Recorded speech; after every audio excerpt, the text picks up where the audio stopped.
La ville. Étant plus petit, je rêvais de vivre à la campagne. Les prairies, les bois, les rivières. Je me voyais habiter une grande ferme, pleine d'animaux de toutes sortes. Un rêve de gosse. Et me voici, badaud parmi les autres, pressant le pas une fois que j'en ai terminé. Toujours pressé, toujours stressé. Bonsoir, monsieur Cavron. Vous avez passé une bonne journée? Bonsoir, monsieur Roland. Pendant que j'y pense, Madame Denner, votre voisine, elle m'a dit avoir entendu des bruits de grattement dans votre appartement. J'espère que votre chat a bien été éduqué et qu'il ne fait pas ses griffes sur les boiseries. Ne vous en faites pas, monsieur Roland. Il est très bien éduqué. Bonne soirée. Ah, et j'ai oublié. Vous avez reçu un colis. J'ai dit au livreur de le laisser à pied de votre porte. Métro, boulot, dodo. La prochaine fois. Et en plus, je dois me coltiner un concierge qui se prend pour un petit chef. J'en ai bien assez de taf. Militaire à la retraite.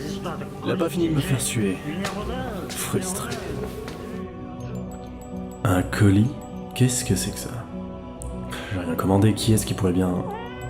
Oui, moustique, j'arrive. Laisse-moi 2 minutes. Voilà, mon chat. T'as encore fait tes griffes sur la porte, toi. Voilà à quoi se résume ma vie. Rien de bien palpitant. Je gagne ma croûte en vendant des soi-disant polices d'assurance et des crédits à des clients crédules. Où sont passés mes rêves? J'avais entamé des études d'archéologie. L'histoire me passionnait. Et puis... Oui, moustique, j'ai compris, tu n'as plus rien à manger. Il fut un temps où j'avais l'impression d'être quelqu'un, de faire quelque chose de grand, de participer à l'avènement d'un nouveau monde. Mais rien de cela n'était réel. Et je m'en suis éloigné. Tiens, Vaurien, régale-toi. Des regrets? Certainement. Mais j'ai suivi ma propre voie, si fade soit-elle. Et puis mes parents avaient raison, sans doute. Il n'y avait aucun vrai avenir dans cette autre vie. Bien, et ce colis alors? Comment se fait-il qu'il soit arrivé jusqu'ici? Pourtant il m'est bien adressé. Bon. Voyons voir ce qu'il y a à l'intérieur. Qu'est-ce que... Une plume de corbeau? Non. Non, non. Du matériel de connexion? Non, ne me dites pas que... Agartha. Agartha. Je tremblais en tournant et retournant la boîte de ce jeu entre mes mains. Voilà des années que j'avais fait une croix sur ce monde virtuel. À la fin de la précédente version, en fait. Moi, bien sûr, je savais qu'une nouvelle version venait de sortir. Ils avaient bien fait cette pub. Mais je me refusais l'idée de retenter l'aventure. Puis, je n'en avais pas les moyens. Mais qui a bien pu m'envoyer ça? Non, moustique, ce n'est pas possible. Je ne dois pas l'essayer. Oh, ce matériel vaut une fortune. Tentant, n'est-ce pas? Mais je m'étais résigné et avais écarté ce colis dans un coin de mon appartement, reprenant ma vie d'employé modèle dès le lendemain matin. Mais cela ne dura qu'un temps. Les souvenirs de ce monde que je croyais perdu déboulèrent en masse et occupèrent bientôt toutes mes pensées, de jour comme de nuit.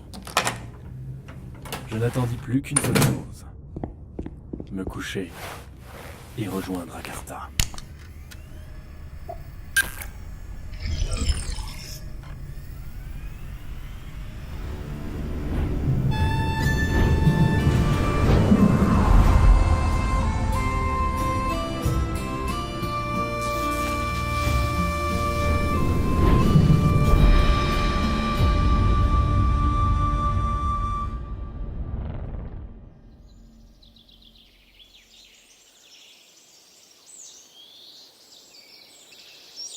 Tout semble si réel. Les rayons du soleil perçant le feuillage de la forêt m'entourant, le moindre bruit, le souffle du vent sur ma peau, l'odeur de sous-bois. L'immersion est complète. Le monde d'Agartha a été peaufiné au point de sembler aussi réaliste que celui que je venais de quitter en m'endormant. Lors de ma connexion, je m'étais retrouvé au milieu de ce bois, avec au fond de ma poche un message me demandant de rejoindre un village pour recevoir ma première mission. Je profitais de ces premiers instants pour me familiariser avec les principes de base du jeu et les caractéristiques du personnage que je venais de créer. En tant que débutante, je n'avais qu'une ou deux capacités, une tenue de cuir sommaire et un arc rudimentaire. Mais je savourais chaque instant, chaque pas, chaque son, chaque odeur. J'ai l'impression de pouvoir entendre chacune des feuilles du bois bouger dans le souffle du vent. Je ressens le besoin de caresser les troncs rugueux des immenses arbres. La vie grouille dans cette forêt. J'entends le son des petits animaux fouillant dans les feuilles mortes, les oiseaux chantant dans les cimes. Même les odeurs semblent plus puissantes ici. Je sens l'humus et la mousse humide.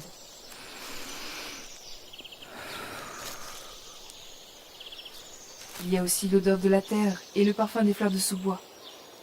Mais il y a aussi autre chose. Une odeur iodée, une fragrance qui n'a rien à faire au cœur de cette forêt.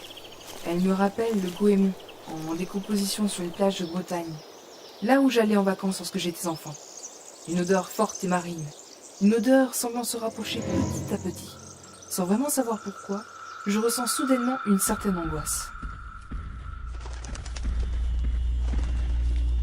Quelque chose se rapproche, et je ne peux m'empêcher de prendre mon arc, dont je ne sais pas encore me servir.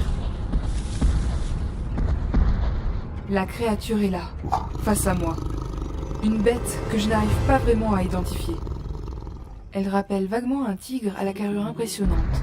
Son corps semble couvert d'algues et de divers coquillages, comme la coque d'un bateau resté trop longtemps immobile. Elle m'observe, et je n'ose bouger. Je ressens un sentiment que je n'avais jamais ressenti dans un jeu vidéo. La peur. Ses dents pourraient me déchiqueter en un rien de temps. Et je sens qu'elle me jauge avant de se jeter sur moi. J'essaye de ne pas montrer ma peur, mais mes mains se mettent à trembler. Elle l'a senti, et fait un pas vers moi à la manière d'un fauve, prêt à bondir. Tout s'est alors passé très vite. En une fraction de seconde, l'animal s'est jeté sur moi, et j'ai fait la seule chose qui m'est venue à l'esprit.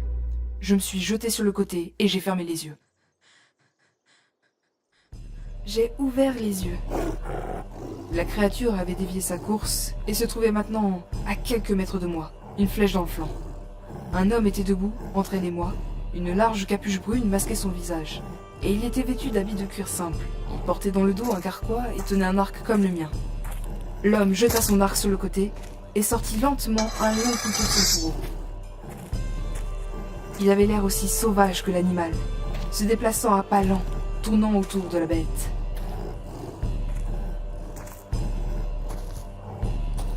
Et puis, tout se passa très vite. La bête se jeta sur lui en même temps qu'il se jetait sur elle. Ils roulèrent tous deux au sol, mais seul l'homme se releva. Sa dague était couverte de sang. Il s'approcha de moi et ramassa son arc. Merci. De rien, mais je ne l'ai pas fait que pour toi, cette bête souffrait. Super. Le premier autre joueur que je croisais dans ce jeu était un mufle. Mon voyage commençait bien. Au moins m'avait-il sauvé de la bête. Il se redressa et retira sa capuche pour me dévisager. Il était lui-même plutôt agréable à regarder, mais ses yeux verts cachaient quelque chose de triste. L'avantage de ce jeu, ou l'inconvénient selon le point de vue, est qu'il nous était impossible de créer un avatar complètement différent de notre moi réel. La création du personnage était une sorte de customisation de notre véritable corps. Nous pouvions modifier quelques détails, comme les couleurs des cheveux ou des yeux, éliminer quelques bourrelets, etc. Mais nous ne pouvions pas changer réellement ce à quoi nous ressemblions dans la vraie vie. Désolé, je ne voulais pas paraître si brusque. Je traquais cet animal depuis un petit moment déjà. Il n'avait rien à faire dans cette forêt, nous sommes loin de son territoire. Quelque chose ou quelqu'un l'a poussé à s'enfoncer loin dans les terres. Qu'est-ce que c'était que cette chose? Un naufrageur, une créature vivant sur les côtes rocheuses loin à l'ouest d'ici. Il me semble perdu. Première connexion? Ça se voit tant que ça? Je ne pensais pas risquer ma vie durant ma première nuit à Agartha. Ce monde paraît tellement... réel. Ouais, chaque détail est soigné pour que chaque joueur sorte d'une immersion complète. Notre corps numérique réagit comme s'il était lui-même réel. Tous nos sens sont fonctionnels. Mais tout semble ici si beau.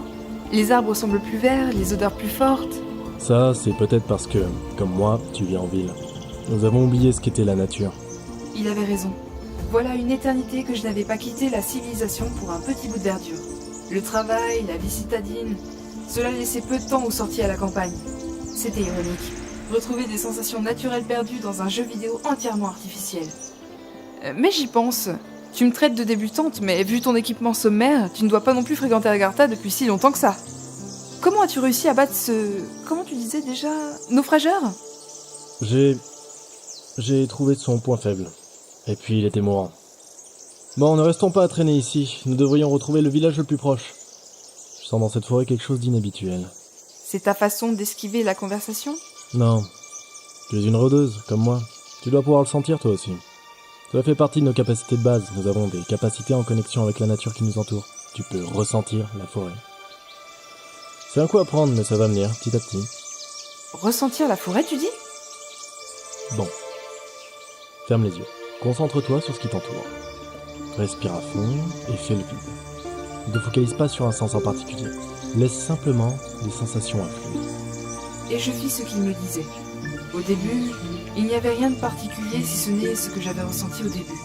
Les odeurs, les sons, et puis je me sentis détendue, comme si le calme de la forêt s'était insinué en moi. J'avais l'impression que mon cœur battait au rythme du vent, que je faisais partie d'un tout. C'était une sensation magnifique, grisante, et puis je sentis autre chose. Un frémissement. Un frisson qui parcourut les bois et me remonta dans les chines. Quelque chose troublait ces lieux, une présence indésirable, quelque chose de malsain. Je rouvris les yeux brusquement.